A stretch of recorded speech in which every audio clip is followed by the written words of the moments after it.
Brasileirão agora só em 2013. A última rodada deste ano foi marcada pelos clássicos. O campeão Fluminense enfrentou o Vasco no Engenhão, mas quem se deu bem foi o rival. Público pequeno no Engenhão para a despedida do campeão brasileiro de 2012. Apenas 5.470 pagantes. Para o Fluminense valia apenas pela tentativa de alcançar o recorde na era de pontos corridos, que pertence ao São Paulo desde 2008, 78 pontos.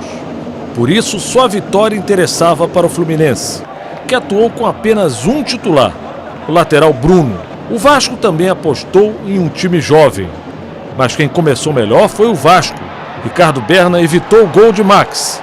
Depois o Fluminense teve duas chances de marcar com Marcos Júnior, mas o primeiro tempo terminou 0-0. O Fluminense voltou melhor, com raça e habilidade.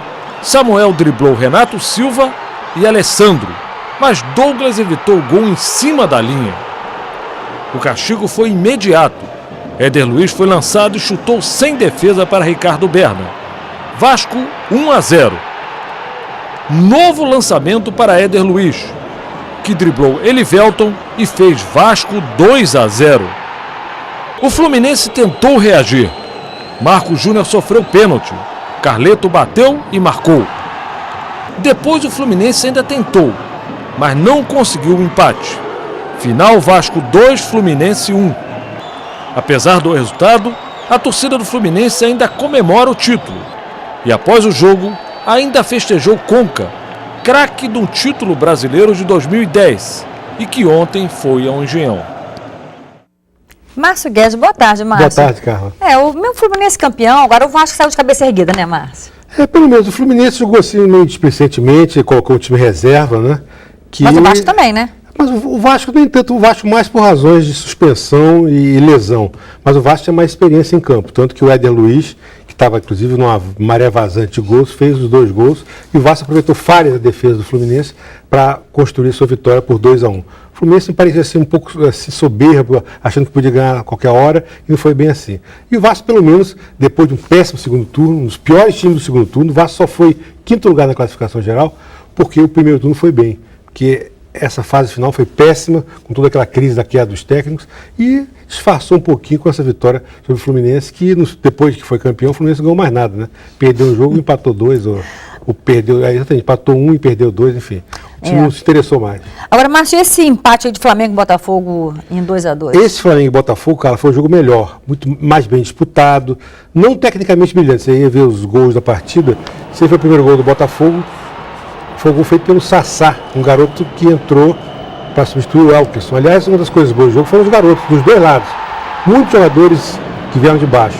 O segundo gol feito aí pelo Nixon, também bonito gol.